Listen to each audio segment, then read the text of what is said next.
Today we're going to talk about Defiant Mons. I've got a lot of questions on YouTube saying like, what do you think of King Gambit? What do you think of like Galarian Zapdos or Galarian Articuno? We have Defiant and Competitive users. What do I think about them in Reg G? And I actually think there's a reason why we're not seeing them that frequently. So what we're going to do is explain that reason and then maybe even talk about a couple other things that people are using instead of Defiant users. So if you want to learn a little bit more about VGC, if you want to learn a little bit more about Reg G, this is going to be something that's going to hopefully make you a little bit of a better player. So the first thing you want to do is basically go over what Defiant is. Defiant is an ability, and we're going to go over competitive as well, that some Pokemon get. You can see I listed some of the best Defiant users down there. There are other ones like Passimian and regular Bisharp that also get Defiant, but these are probably the best ones. We see King Gambit, Annihilate, Ogerpon, Galarian Zapdos, and then you have things like Thundurus and Tornadus. They both get Defiant as their hidden ability. Now, Defiant as an ability says when the stat of a Pokemon, any stat, is lowered by an opponent, it has to be an opponent, not you. You can't like side lower your teammate. You can't use superpower to proc it. That's a different ability entirely called Contrary. It's going to give you an attack increase at +2 stages, right? Defiant will not activate if the Pokemon with this ability lowers its own stats through the use of like close combat or like superpower, or the stats are lowered by an ally. If multiple stats are lowered through the use of like abilities like, Parting Shot or other things like that, Defiant activates for each stat lowered, and Defiant activates before held wider, which is another kind of cool thing, but it doesn't activate if you're holding something like a Clear Amulet. So Defiant users have been theoretically like really, really popular. Like all these Pokemon have pretty high base stats, and when you add a +2 attack boost to it, it makes their base stats like almost uber level. Right? It makes them like, usually in previous formats, if I were to lead like an Incineroar into like any of those Pokemon, I'm probably going to lose the game because that Pokemon's going to be able to leverage such an advantage. Before we get ahead of ourselves, let's go talk about some competitive users now. So competitive effect. So these are the competitive users as well. It's roughly the same thing, but for special attack. And when any of your stats are lowered, you get the +2 special attack boost. Some of the most popular competitive users are things like Galarian Articuno, Zapdos, Empoleon gets competitive as its hidden ability now. Kilowattrel, you have Meowstic Female, and Wigglytuff are some of the best competitive users. You also have things like Gothitelle, but that's more commonly built with like Shadow Tag and stuff like that. So those are the, the move pool, not the move pool, but like the Pokemon pool of Pokemon that get them. So the real question is, I just went over both of these abilities. Why don't people use Defiant and Competitive in Regulation G if they're so good? Remember, like being able to leverage like a +2 boost to usually your highest stat should let you like leverage an advantage, which should amount in like a winning game. And I actually think the answer is pretty simple. A +2 boost to these to a base stat, especially after like a -1 from something like an Intimidate or a Snarl, so you're effectively only getting a +1 off of it.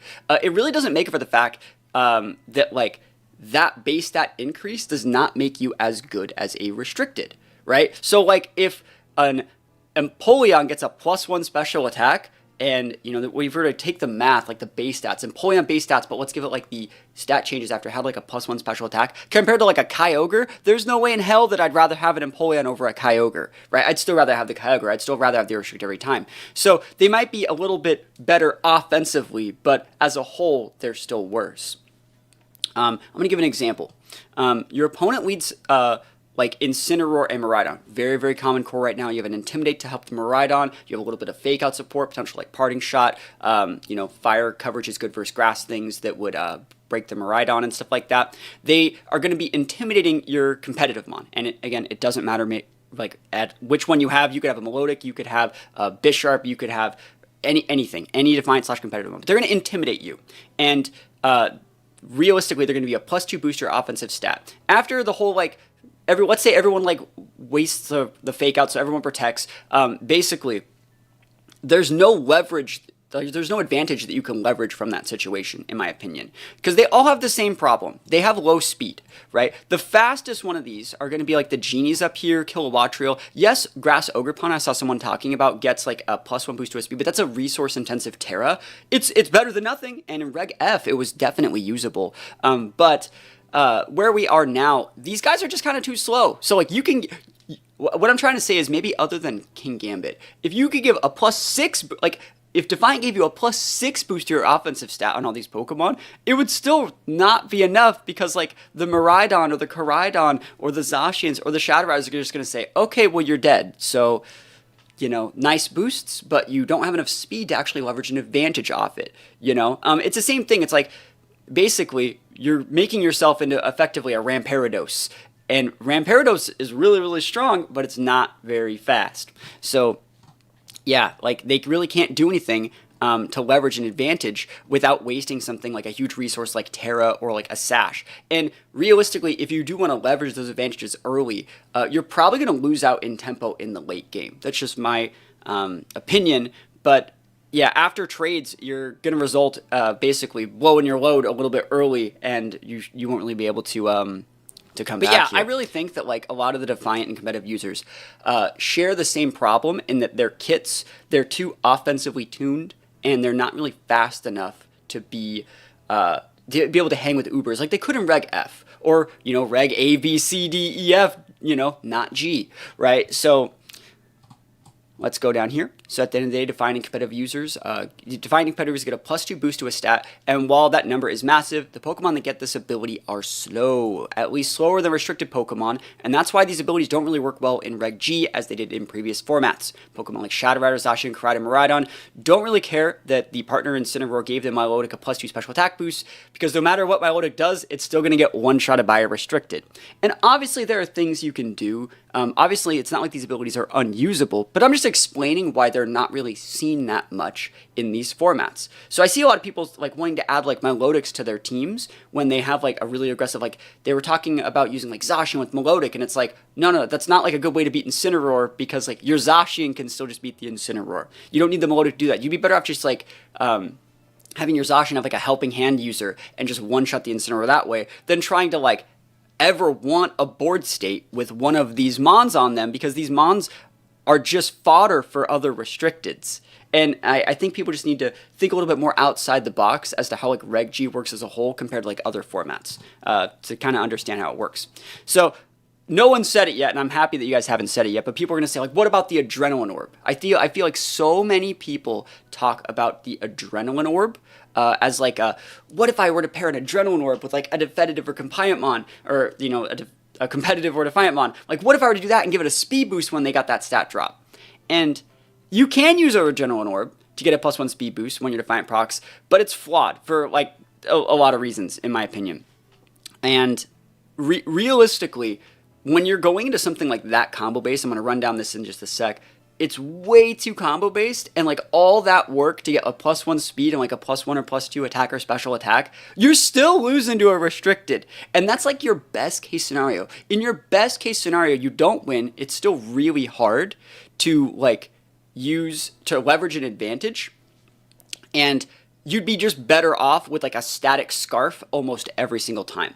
But yeah, an Adrenaline Orb is an offensive item that helps you close out games fast once you're already ahead. Like, you have to get ahead, right? The already ahead part comes from the fact you just procced your Defiant ability and got a +2 boost to your attack, or +1 technically since you got intimidated.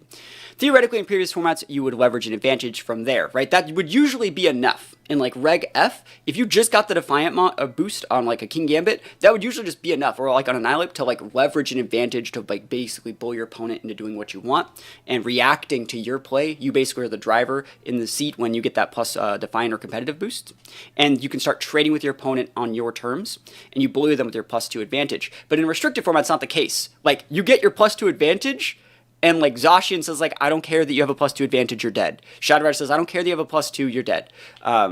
You would honestly be better off with an item that lets your Defiant user stick around and have as many chances to get a Defiant proc as possible through a more defensive item like a Focus Sash or an Assault Vest. And that's why we see things like, I think King Gambit is maybe the only exception to the rule, to where like King Gambit is still going to kind of be viable, I think, in a lot of formats, but it's not going to be like crazy like it was in like Reg F or any of the other formats like that. So that's why they gave Grass Ogerpon a speed boost. It's probably why they gave Grass Ogerpon a speed boost, yeah. And so, yeah, more defensive items that let you actually stick around to get your boosts is better than just like Hail Marying Prank. Because like, what if you're using an Adrenaline Orb and they don't have an Intimidate user? You can't even bring that Pokemon to the matchup. I feel like the only one that can maybe even make this work competitive on Adrenaline Orb is Galarian Articuno. We're going to talk about that. Like, you would rather be better off with like a Sash on Articuno, which is a waste of like your Sash, in my opinion, and you would still be better off with a Scarf. And I think Zapdos might be able to work with Sash, and Ogerpon Grasscope or Sash, but you know, it's not viable. It's not worth it. The payout, right? Let's go back to that same thing. If you were to go Galarian Articuno with Adrenaline Orb into someone that leads Incineroar, you know what they do? They just fake out your Articuno and kill it. And you could say, yeah, but they were doing the restricted. It's like, yeah, okay, but they also intimidated your restricted, so if it's a physical restricted, is that killing the Miraidon, and you're still losing, right? You're still losing, even after all that. Or they could just fake out the Articuno, kill the other thing, next turn, protect the restricted. Articuno can't hit an Incineroar without wasting another Terra. That's even more resources. It's not worth it. It's not worth the investment. Anyways, and Item like Journal only works while you're already winning and is actually a liability in matchups where it wouldn't come into play and bricks the entire Pokemon if used incorrectly. Like, if they don't have Intimidate, you are effectively itemless, which is not... It's a gamble that just is not worth the payout. So I was going to say, like, in my opinion, just having a Choice Scarf on anything you would ever think of using an Adrenaline Orb on is a better idea, because you get the +1 speed boost regardless of all of those things. It's like, if we take a look back at like competitive Gen 4 singles, a lot of people were using like Life Orb and Expert Belt Electivires, and they were trying to get the Motor Drive boost as often as possible, pivoting it in, doing all these things. They were pairing it with Gyarados, and remember, this is back before like open and closed team sheet. There wasn't even a team preview back in Gen 4. So if you had a Gyarados on the board and it was threatened by an electric attack, you pivoted in the Electivire, you got your Motor Drive proc, and then you repinned them. And what a lot of like the high level players did is they said, man, this Pokemon only works if you get the Motor Drive proc. I'm just going to Scarf it. And you know, that way you don't have to pivot it in, and they don't have to go for the electric attack, they go for something else, and then you just lose the Evire. You could just bring out the Evire and say, you're dead. And in situations where you need to protect your Gyarados, you still can, but you're just better off with a Scarf. Having guaranteed stats is better than like sometimes maybe stats. Yeah, that makes sense. So this is another thing that I just wanted to cover. You know, people may say like, you say Defiant is bad, but Defiant Thundurus was everywhere in Sword and Shield, and I can't even spell every here. Everywhere in Sword and Shield. And Incineroar is the most popular non-restricted Pokemon. If you don't believe me, well, I just have a couple things to say. So, people that have fond memories of Sword and Shield restricted formats remember how good Thundurus was with Defiant. It was one of the best non-restricteds, but that's due to Dynamax, and that's due to things like Max Airstream boosting all your stats. That's due to things like you know, the Max Lightning setting the electric train to be able to protect your teammate from getting Spored from Amoonguss. It would never work in this meta, and Thundurus and Tornadus just don't have the correct move pools. Yes, Thundurus gets things like you know, Super Power and Wild Charge, maybe even Supercell Slam. Those are like not good enough moves. Those are like base 90s. If we think of like most mons that are doing like big damage, they use like base 100, 120 moves. Like think of like Ursaluna, it's using like massive facades, headlong rushes, it gets close combat. A lot of the like optimized physical attackers have really, really strong moves, and yes, Thundurus can get to a relatively high attack, but it's really item reliant. A lot of its moves cause recoil. It doesn't really have a good flying stab move. So it's like Thundurus and Tornadus just generally fall flat as Defiant users. And yeah, I just feel like it just doesn't really work. Thundurus has a pretty subpar move pool without Dynamax.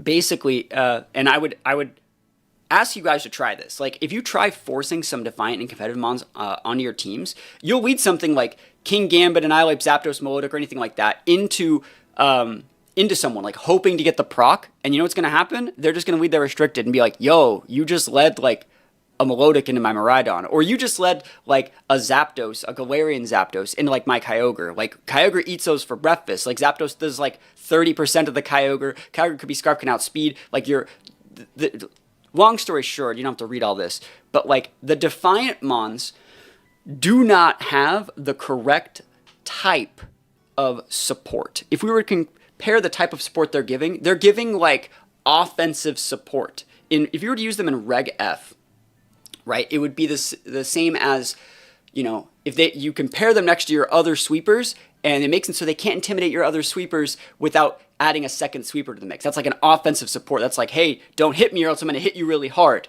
If you try to bring that same energy into Reg G and say, hey, don't intimidate my restricted, I'm going to hit you really hard, the restricteds laugh at you because they're like, bro, I don't even need to intimidate your restricted. I'm just going to leave my restricted. And now your restricted's pinned by my restricted. And because all the good restricteds use AoE, I'm also pinning your thing that can't use like dynamic speed control. Like the Defiant Mon. It can't use dynamic speed control. It can't use redirection. It doesn't get fake out. You see what I mean? Do you see how like they're a liability? They're leaving their teammate high and dry, hoping to get a +2 boost that actually can't help them leverage an advantage.